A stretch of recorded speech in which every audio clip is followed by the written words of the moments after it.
just about anywhere. Work just about anywhere with anybody. And boutique consulting, meaning that we're small, adaptable, customizable to whatever folks might need for their own leadership development and their organization's development and culture. Really focused on helping leaders and organizations develop a resilient culture. And so we know, especially in these times and leading up to the COVID era as well, how do we retain and support and recruit our staff? And those are the things that we would love to be able to help leaders and organizations with. We both come with almost 30 years of experience, leadership experience within the health and human services field, but really those same tenets and the things that we'll talk about today really kind of go across all sectors. And so you'll be able to see that pretty clearly today. But just wanted to at least give some information about who we are as Blue Collar, and maybe just some point of context as well. In terms of being a leader within the human services field, I had moved here to Wisconsin Rapids probably about 18, almost 19 years ago now, to be the Child Protection Services Supervisor for Wood County. Went on to be the Wood County Social Services Deputy Director, so oversaw all of the children and family programs for the county. And then just as my path has gone, I've stayed living here in Wisconsin Rapids, but then I was the Director of Health and Human Services for Adams County for about 3 years. And then the last 8 years of my service within the county world, I was the Director of Health and Human Services for Waupaca County. And so if you kind of know the area, that's kind of coming back full circle to be here back in Wisconsin Rapids and really looking to be able to make an impact on our local community and really develop a local footprint to help leaders and organizations. And then met Brooke through another kind of interim position that I had in Northern California. And somehow, maybe I should have been in sales, because some way, somehow, Brooke moved from California to Wisconsin just within the last couple months, so that we can continue to work on our business here. And she's enjoying the snow and cold, I'm sure. And some of you may have seen Brooke last week with the Working Women's Luncheon. She was the featured speaker there on self-care, so we have that aspect as well. So, that's a little snapshot of Blue Collar. We'll have our contact information at the end, website and all that fun stuff. And so why don't we jump in a little bit here.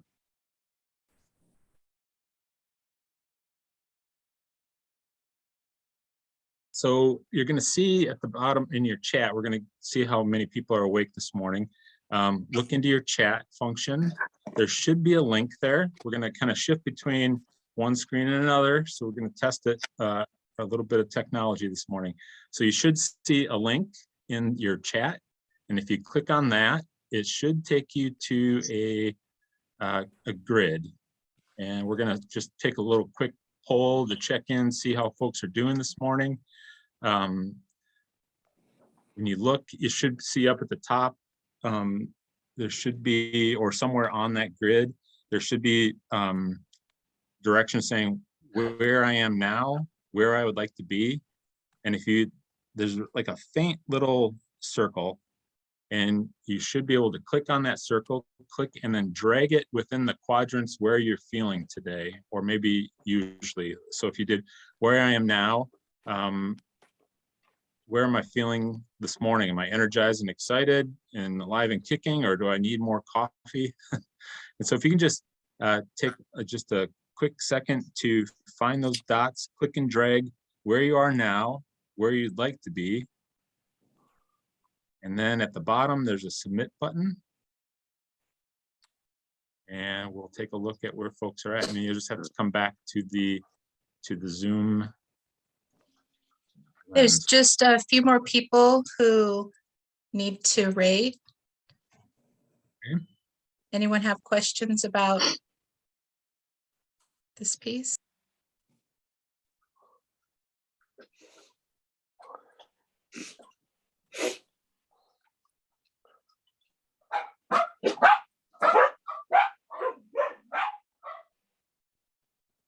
Love our dogs.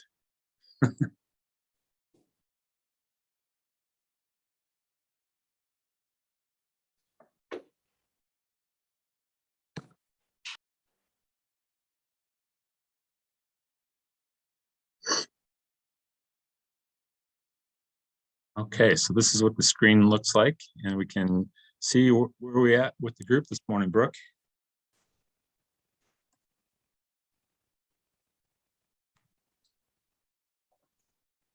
Oh, all over the board. So this is where we are now. Good, This is where we would like to be. excellent. Yeah, I think we're probably all in that category. I always said, like, I'd probably always be on need more coffee for one reason or another. I love coffee, so good to see. So we've got kind of all over the board, but we all want to be energized and excited and alive and kicking. And so why don't we jump into the conversation a little bit further? We'll have one more matrix. And so that was just a little bit of practice. And so get ready for one more of those in about a slide or two. So give me a moment here. Sure. Okay. This is our yin and yang. Yeah. Has the skill set on the technological side.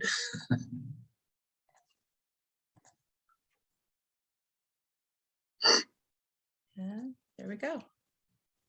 All right. So new year, new you, right? And so this is probably one of my favorite slides in terms of the Albert Einstein sticking his tongue out, just because, you know, it's really true. We think about this all the time in the businesses that we either run or we're involved with, or even in our family. And the fact of insanity is doing the same thing over and over again and expecting different results. And so, you know, if we're ready for change, there has to be a willingness to do something different. And that really starts with us, starts with us as leaders, starts with us as people. And so we have to find ways and different things to try to kind of get us out of that hamster wheel of that insanity of doing different things, or I mean, doing the same things and expecting different results. So just kind of keep that in mind. And we're going to jump into the next matrix just before we jump into the 10 tips. This is going to be focusing on kind of where we are, again, where we are, where we'd like to be. And this is as we look at ourselves as leaders, and whether we are formally the leader of our organization or take leadership roles or want to be a leader within our organizations, just kind of measure yourself on where you are right now and where you'd like to be in your own leadership journey. So I went ahead and I shared the second link for this survey in the chat.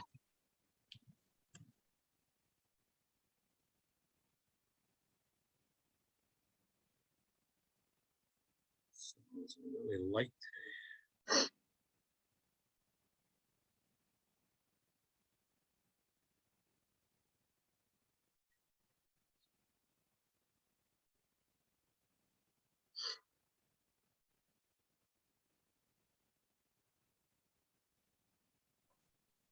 We're about halfway.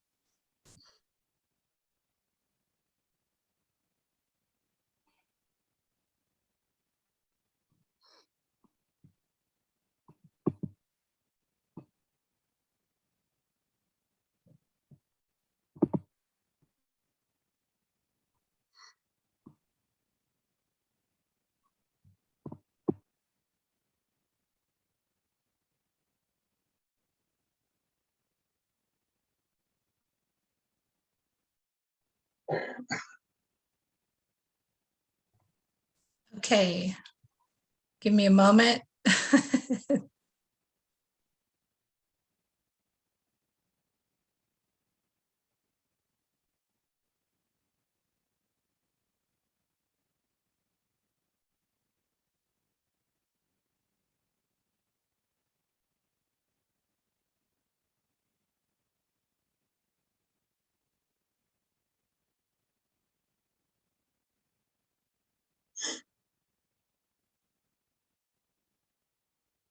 Okay, so where are we at today? Very good. People ready for change, people feeling bold and brave. If you hesitant, then yeah, we'd all love to be up in that bold and brave and ready for change and things like that. Not too bad. Here's the average of all of our answers. Very good. So that's good. So in general, this group is really ready to move towards change and be bold and brave. And so as we walk through these kind of next 10 steps or 10 tips, Some of these things aren't going to be like rocket science or things that are new. Sometimes you just need validation of maybe the things that we're already working on, or where we want to go. But just know that when we want to elicit change and things like that, it's one thing to say it, and then it's one thing to do it.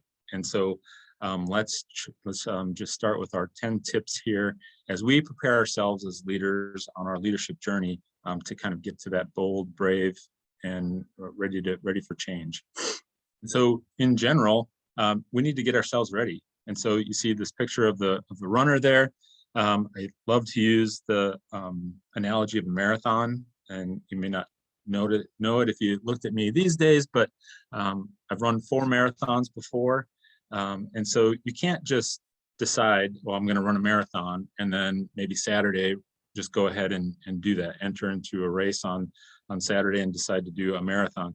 You need to spend time planning, training. You need to spend time making sure that you are prepped and ready. That takes training runs, that takes nutrition, that takes, planning out how does this schedule look like to make sure that I'm getting the right kind of runs and things like that in. And so the mindset of a marathon as well is kind of like when you walk out the door for your training runs, or you walk onto to that start line, is like, I'm going to be out here a while. Like, this isn't going to be just a sprint and it's going to be quick and we're done. We're going to be out here for a while. So if we think about long-term strategies and goals that might take 5-10 years, that's certainly that long-term mindset. Even a year, even if we say by the end of this year, this is how I want things to be, or where I want to be in my journey, that takes a while. So we just have to be in that mindset that this is a journey. It's a marathon, not a sprint.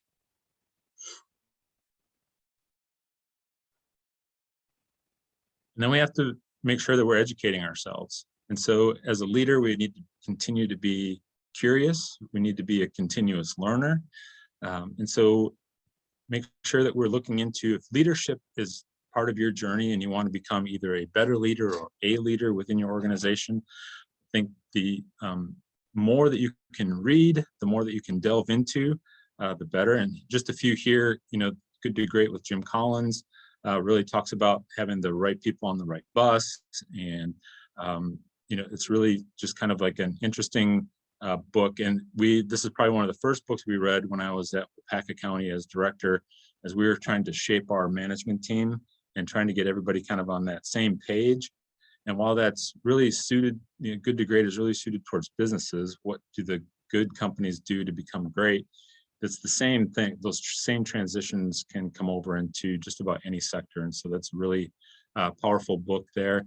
Patrick Lencioni, the book here, The Advantage, but in terms of Patrick's writing, really talks a lot about teamwork and the focus on team. And The Tipping Point with Malcolm Gladwell, that talks about, like, you don't need to have everybody come along. You just need to have, like, I think they're saying like 15 to 20% right at the start, to get people interested. And we'll talk about that in a little bit. But really, how do you get to that tipping point where folks are interested in coming with you, where you have more with you than against you? Leadership on the line, really talking about what to expect when you go through change, because inevitably, as well-intentioned as you may be as a leader, there may be pushback. And what does that mean when that pushback comes, and where do you stand as a leader when some of that comes through? And so really kind of giving some of those tips and pieces. And if you haven't, as a leader, started to read or have been reading Brene Brown, I think the era that we're in, I think we're past this point of the heavy-handed leader and this top-down kind of phase, even though there's plenty of folks that still want to lead that way. That's really not where the shift has been. And it's really been around leaders being vulnerable and leaders being, kind of more on that side of emotional intelligence and things along those lines. So compassionate, human, those types of things. And so if that's the type of leader you aspire to be or on the track with, I would really encourage the Brene Brown books for sure. And not just for your own self, but, if you are in charge of a leadership team or a management team, doing book clubs with your leadership team to kind of walk through and really starts to build relationship and trust and community with your leadership team. These are just some of the books that we read while we were in Wapaka County. and making sure that we're getting clear on our why. Why are we doing this? Why would we want to be a leader? It's not just I'm hoping for the title or the corner office and things like that, but why are we doing what we're doing? And so if you're familiar, this is Simon Sinek, and just take a look on YouTube. He's got a great video explaining the why piece. And so it really helps provide yourself a path and keeps you more focused on where you want to go, what you want to do. And in turn, that helps attract folks. And so if you're a leader and you can clearly explain your why in terms of your leadership piece, but then how is that connected to either your agency's business, your organization, your business, that starts to attract folks that want that same thing. Their purpose might align with your purpose and why. And so it's really important to be clear about that. And so develop your own little elevator speech. You know, when you think about if you're going a couple floors down and people are asking, what do you do and why? To have that bulleted out in your head so that you can clearly explain. And that will attract folks in and hopefully keep them retained as well. You can attract folks of like mindset. I think this is probably one of the most important things that I was made aware of or encouraged to do from one of my mentors, is really to start thinking about developing and building your own personal board of directors. And so if any of you report to a board or, just probably have that idea of what a board might represent or who's, you've got a makeup around the table, usually of different skills and backgrounds and those types of things, but it's really kind of your own personal board is really about your inner circle of advisors. And so, when I talk with different leaders who have kind of risen up through the org charts and things like that, or developing their own leadership journey, sometimes they can get lonely. And so if you are the director or CEO or owner of a business, sometimes there are things that you don't necessarily share with staff or others, just those different things where it gets pretty isolated pretty quick as you move on through your journey. And so developing your own personal board of directors isn't necessarily about filling those seats with people that are yes people that will just kind of nod their head and agree or, not kind of point things out. I mean, you certainly, when you look at board, you're looking at encouragement and support for sure, right? I mean, that's a yes. But you also need somebody that can kind of call you on your BS sometimes as well. And so it's no, you need to back that up a little bit. Or, hey, I heard about that meeting, or you don't look like you're doing so well these days. What's going on? And so you really need this board, this arena, and it doesn't have to be all the people all at once, but who are the people that you can go to when you just need a place to say things out loud, a place to seek counsel. And so most importantly, again, is that notion of the people can kind of call you on your stuff sometimes that maybe your staff might not want to, or those others that might be closer to you in the work field. And so I can remember my mentor that I was very close with while I was in Wapaka, either I'm going into the office and I'm going into a big meeting or big decisions to be made, and I'm having that kind of encouragement conversation on the way in, or, how'd the day go at the end of the day? Help me plan, help me think about this. And so sometimes it's people that aren't necessarily right in your own building. They might be in your same career area or somewhere, kind of on the fringe of your career area, so they understand kind of where you're at and what you're doing. But find those folks to be able to start building that personal board of directors for yourself.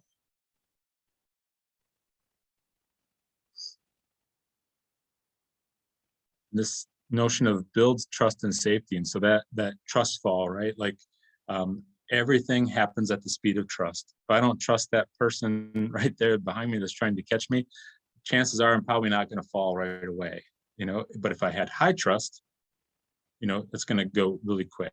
And so when you have trust, you have safety. And we're trying to change things, where we're trying to say, we're going to maybe do away with the status quo and we're going to try some new, innovative, creative things. There has to be a sense of trust within the environment to be able to do that, and trust and safety. And so in a high trust environment, things go very smoothly and quickly because I know what to expect from everybody, how people might react to the different things that we're going to be presenting. And so think about that high trust environment, things move fast. Low trust environment, things move slow. And so we want to move away from the slow and move away from the fear. We want to find ways to include more voices, and so elicit more feedback, get buy-in, which equals empowerment, equals trust, equals safety. And one of the things we used in WPACA was an exercise called Start, Stop, Continue. And so what are some of the things that we should stop doing or start doing that would match where we want to go? What are some of the things we should stop doing that don't match? And what are some of the things that kind of make sense that kind of fit with where we're going, and get everybody's input on that. And there's going to be some stuff that just end up in the quote unquote parking lot, and some of it's going to be, it is what it is. But if we can elicit more voice and more buy-in from our staff, the better we'll be.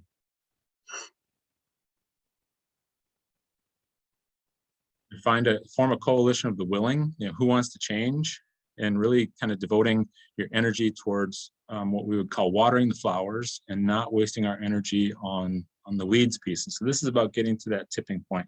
So there's always going to be people in the organization that are going to want to come along no matter what. And so find that champion group who are dedicated and aligned with that same purpose and the why. And that's where we go. We start focusing our energies on those that want to come along, want to be a part of this process.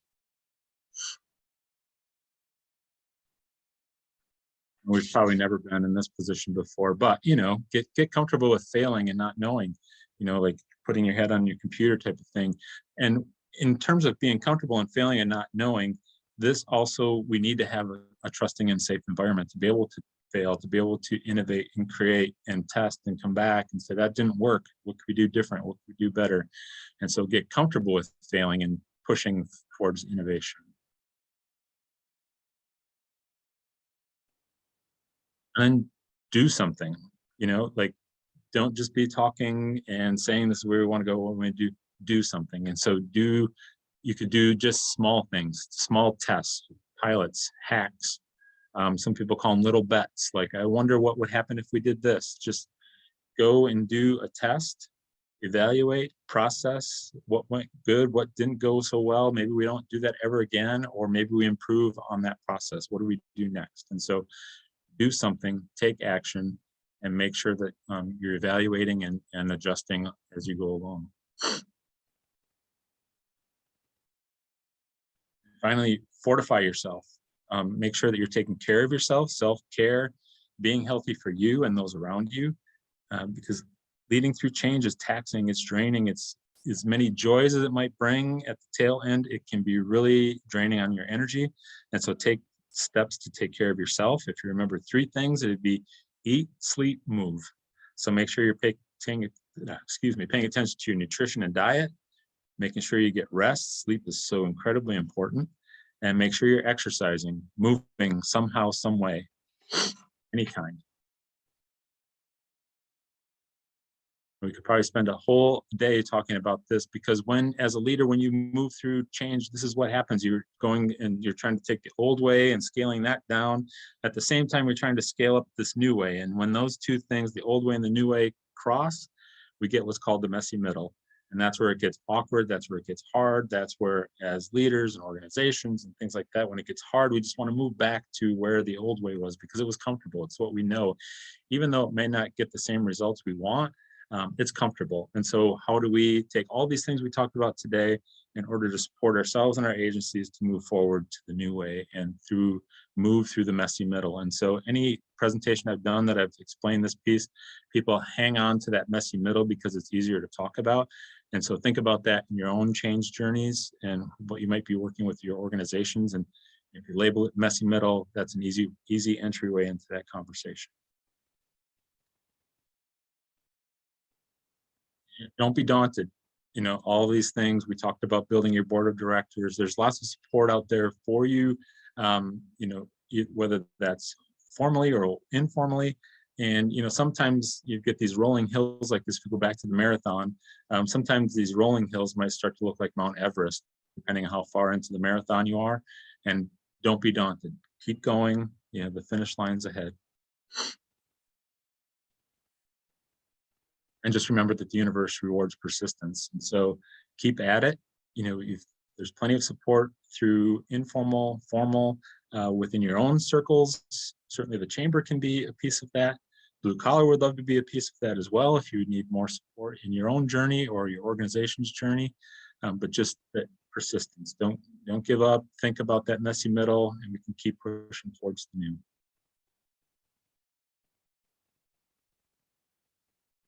There we go. That time really flew by. But if there's any questions or comments, more than happy to entertain those, or feel free to check in on our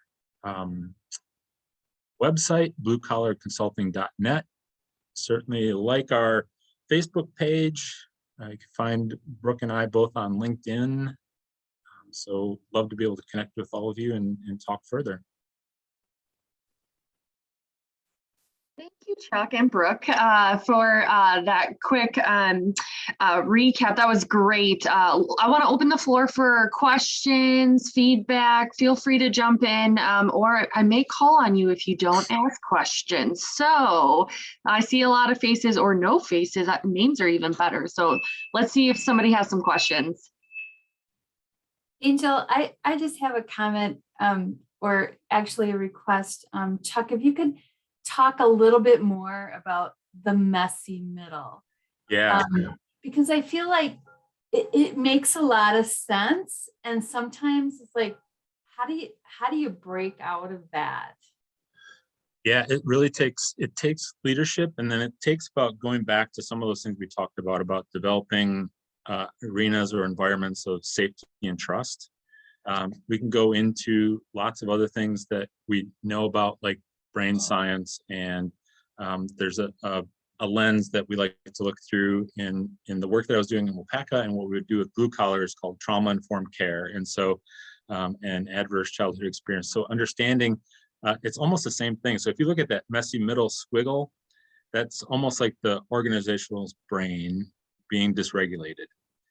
And so when you're dysregulated, you don't think real rationally. And so you're not thinking about what should I do, and you're not be able to plan and make rational decisions. And so what usually happens is our organizational brain, or even our personal brain, has these neural pathways that are set on survival. And so that survival means this is what we do to make sure that we're safe. And so it usually moves back into the old way of behaving instead of moving forward, which is how do we can change those neural pathways by making sure that the environment is safe, that it's predictable, that there's rhythm. And it won't be just one thing. So we can't have a training and say, we're going to be this way now, and now everybody come along. It's the same thing. It's like, if you think about exercise and training muscles, we're not going to be strong today because we did a bench press, type of thing. So it takes time, it takes redirection, and this ability to have this trusting environment to be able to fail, take a look at what happened and move forward. Now that it might feel a little bit of pie in the sky or rose-colored glass, and there are going to be times, and this doesn't mean that we don't hold people accountable, but on the whole, we're developing these arenas of safety to say, no, this is where we're going to go. We know what this old way was and what it did in terms of outcomes and data and things like that, and we need to be able to move forward. And so it takes a lot of grit on the leadership side, and all these things we talked about today, just continuing to support your staff and support your leadership team around you. Because somehow I relate that right now to where we are and how we do business because of the COVID pandemic. Yes. I feel like we make strides going forward, but something keeps like pushing us back to that messy middle. That's where it takes some courage at the leadership position to start asking the questions and start being curious about, tell me more about this, and come from a curiosity lens versus a finger pointing lens or why, So if you switch the question from what's wrong with you, or what's wrong with us, to what happened to us, or I'm curious what happened to you, like what in theory, there's something not safe about that, right? And so somebody's not feeling safe. This new way of business doesn't feel safe to me. And so if I'm somebody that's been in this world or this business, whatever it is, and now it's been shifted, and my value is over here, this is where I fit, this is where I was comfortable, and this doesn't feel so good. I don't like being on Zoom 24/7. You know, like, what does this all mean? And so just kind of recognizing and just asking those questions and being curious. Why? Tell me more, and tell me why we keep going back this way. And it's a bit of a push pull, and you're developing those new neural pathways. And so, if you think again about working out, like, ooh, my muscles are sore when I did that. I don't know if I want to do that again.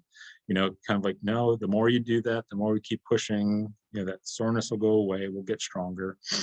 So finding those different ways to just make those connections and connect back to people's purpose. Why are we here? What are we doing? And, just normalizing some of that change. Like, yeah, this is awkward and weird and doesn't feel good at times. But one of the things that my mentor had mentioned to me is like having those conversations. If you're not the leader, or there's somebody in the organization that are the decision makers, kind of like, that I've got your back conversation, like, going through this, we've got your back. And I know that there's a certain, that only goes so far at times, but it's like, there has to be this notion of safety and trust, and we'll get through this together. Hey, Chuck, we have a comment from Lisa about building your own board of directors and how that would be helpful in the long run.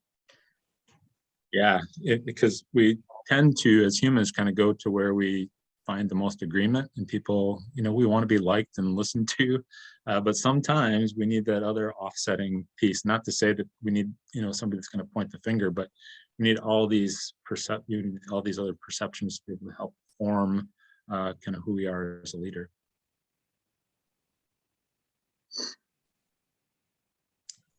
Anyone else like to make a comment or bring up a topic for discussion? We have some time. Oh my gosh, I am so sorry. You know what? I was looking at the time and I thought that we were going till 8 o'clock. Oh my gosh. We got to 8:30. I could have totally slowed it down. Should we go back and do the whole presentation over again? It would be a great recap. Oh my gosh, I am so sorry.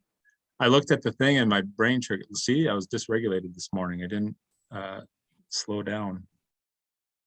Plenty of time for discussion, which is really fun.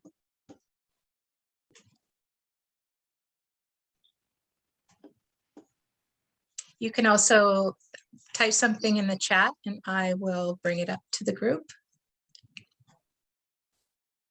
I'm wondering how you liked the matrix. I can talk a little bit too about the building, the trust, and the safety. And so when we think about our organizations and we think about how we are bringing folks in, what does that daily process look like? What does the daily, just the daily day-to-day grind look like? And so if we're asking folks to change, or we want things to be different, we have to create this environment of trust and safety. And so one of the things, when I look back at our organization in Wapaka, you have to build rhythm and predictability. And I mentioned this earlier, but this rhythm and predictability. So what do things feel like? So that that's kind of known what I'm walking into. And so if we think about from a staff perspective, if I know I've got a one-on-one meeting with my manager on Monday, and then we've got a unit meeting on Thursday, we have an all-staff meeting coming up, there starts to be, kind of in general, this rhythm that starts to happen. And so there's this rhythm that I know what to expect when I come through the door. I know what's going to happen when I'm in my role. And then the predictability side of it is when I'm talking with my manager, how do they react either when I make a mistake? How do they react when I have a success? And so that you start to develop this rhythm and this predictability.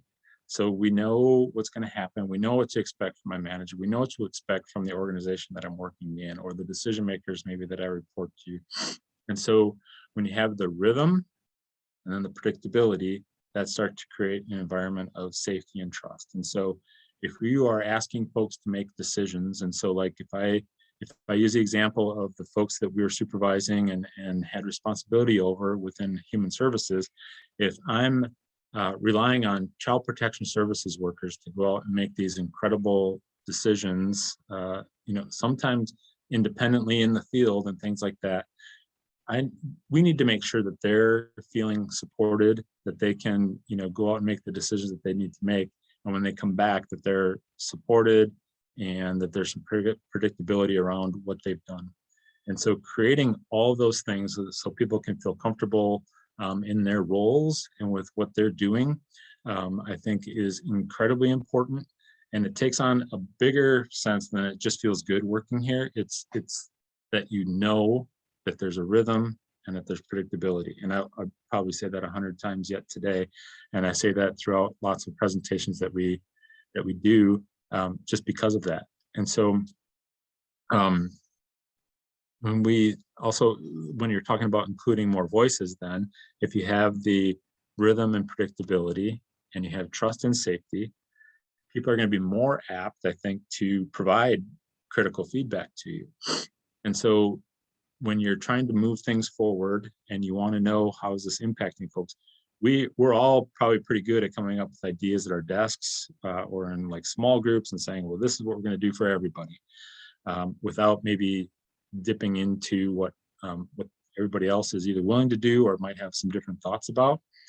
And so wanting to get that feedback. So when we did the start, stop, continue conversations, that was about going unit by unit within our agency and asking staff without a manager in the room. We had some peers in our champion group that would go and say, we're going to go this way. We're going to do a trauma-informed approach to the work that we're doing. And so what are some of the things that we need to start doing as an agency that would better reflect what trauma-informed care looks like? What are some of the things that we need to stop doing that it's not going to fit with where we want to go? And what are some of those things that we're kind of good at already and fits where we want to go? And so that start, stop, and continue. And you gather all that information up. And then it's about getting back to folks about, I just gave you all this information, and I'm sure we've all sent out surveys to either our staff or people that we serve. But then what do you do with that? You have to be able to gather that information up and then present it back. And so being able to present back, like, here are the things that you've all identified that we need to start doing, and here are some quick wins that we can start working on right now to start, again, building that trust and building that predictability. Like, oh, you're listening, so that's a good thing. Some of the things that we need to stop, and like, one of the things when I think about the stop piece, when we did that, one of the things that was popping up is like, when we call into the agency, we get stuck into this electronic phone tree where push one for this and one for that and zero and that. And so by the time you get to the end of it, you're just hitting zero as many times as you can to see if you can get to an operator. And so by the time people would get to the operator, they'd be all, either stressed out or bent out of shape and things like that. And so we were creating our own crisis by something that we thought was creating efficiencies. And so one of the suggestions was like, can we just do away with the phone tree? Can we just have a person take the phone call? And so that was a pretty easy fix. I said, yeah. And so like that afternoon, we had real people answering the phone, something novel, right? But it's those types of things. If people didn't feel safe enough to have those types of suggestions, and if we said yes and now we did it, it gives people more trust or more safety to say, well, that worked, so maybe I'll just be more open with what I'm trying to say. And then there's other things that maybe didn't fit exactly with where we're going, but we would put them in the that virtual parking lot or that proverbial parking lot where, like, these are issues and we will try to chip away at those as we can. Heard you, got it. And then there's another portion of that, which would be there's a piece of like kind of what we do, whatever our business might be, that it kind of is what it is. And whatever that might look like, let's just identify that and let's go with that and just know that it's over there. But here's all these other things that we can work on to help improve things. And then kind of going back to the coalition of the willing, and I talked about like, watering the flowers, and that you only need a small percentage of folks to be able to come along with you. Just think about things as you move to change, and this probably shapes up. I mean, maybe you've heard this before, but it's like this notion of the thirds.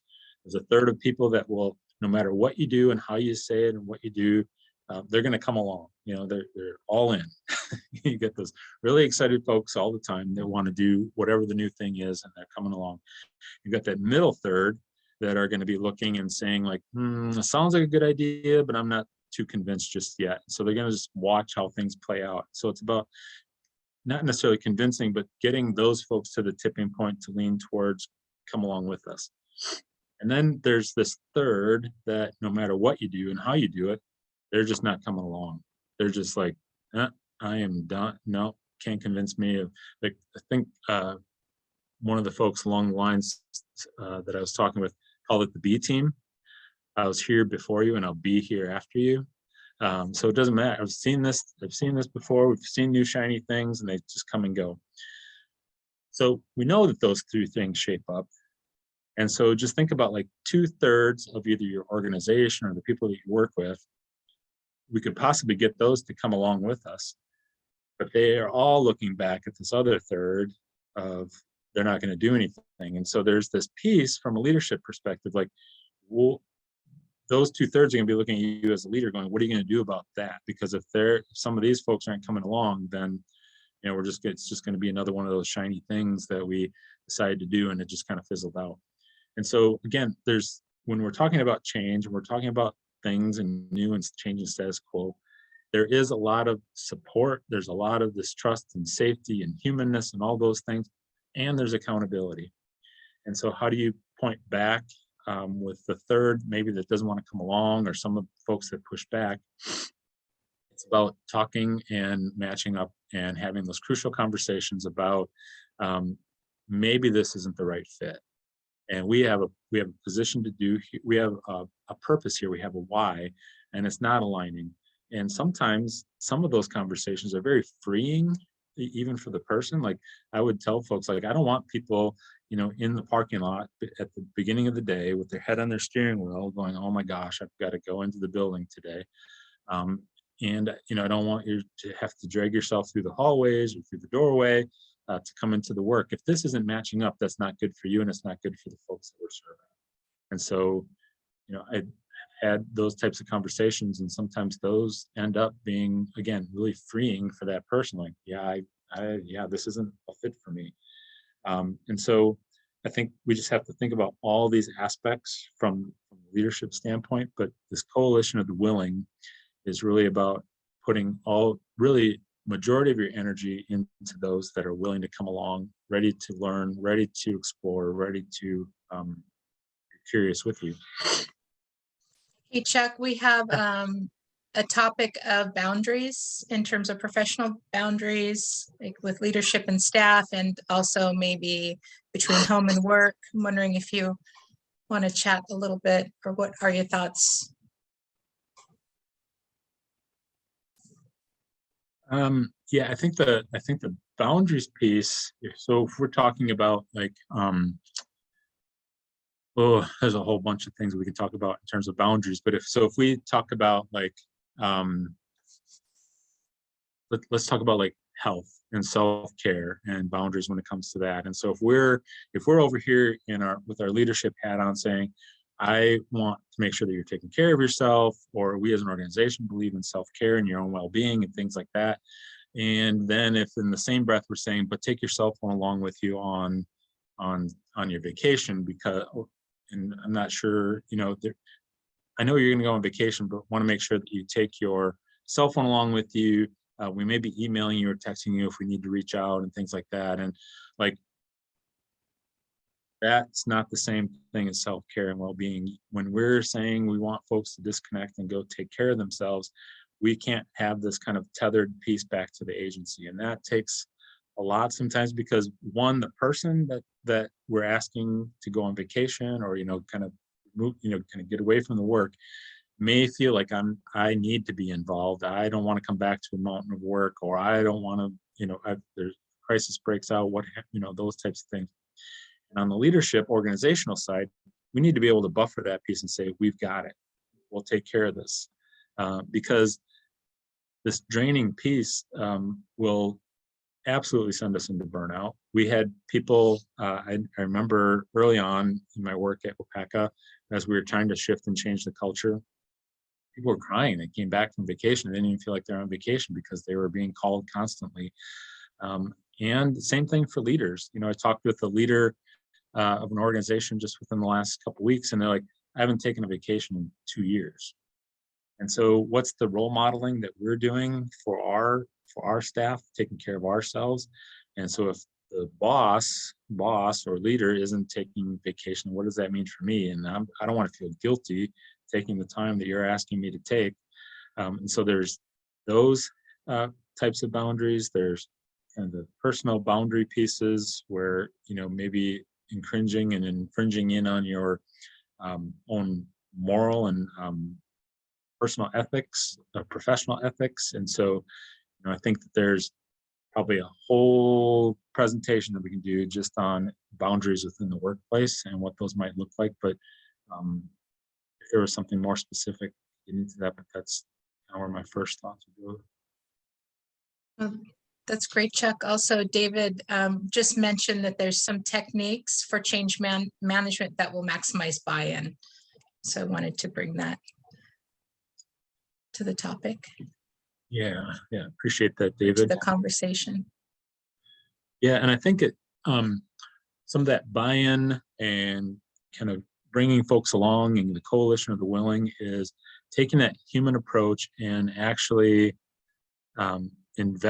investing into your staff. And so I know that might, to the folks on this call, might seem like kidding, but there is a section, even colleagues in the field that I have been in human services, which you would think this would come really natural in the helping professions, but some people don't want to get into that human world with their folks. And so think about just a simple example of like walking down the hallway of either your business or organization or things like that. And if you're the leader, director, if I'm walking past a staff member and I'm just like caught up in my own thoughts or not paying attention, or like, I don't want to make eye contact, don't make eye contact.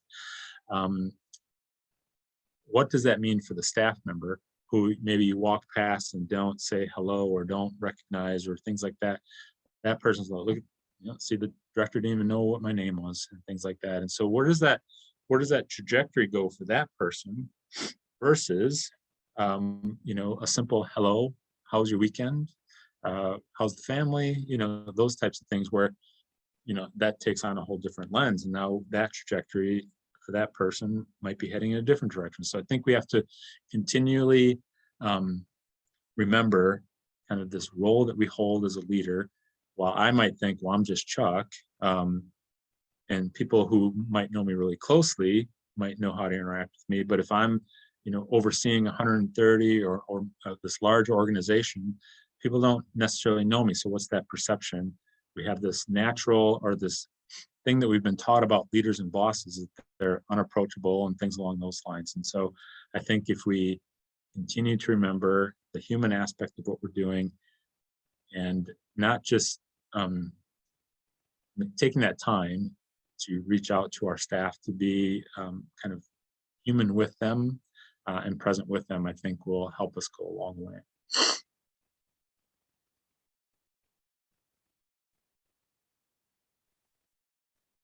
Brooke, did you have any last messages from anyone? All right, well, perfect.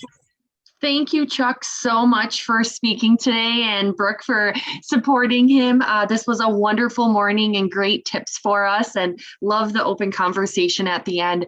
As a reminder, this was being recorded, and I will snip it and put it on our YouTube channel and then send it out to all the participants. So if you want to review it later, or if you're watching this for the first time, watching the recording after the fact, we want to have that accessible at all times. And we'll also send out our upcoming upcoming Coffee with the Chamber which will be in later February. And that should be, we're hoping for a realtor to speak on housing developments, and I'm firming that up this afternoon. So thank you so much, everyone, and have a wonderful day.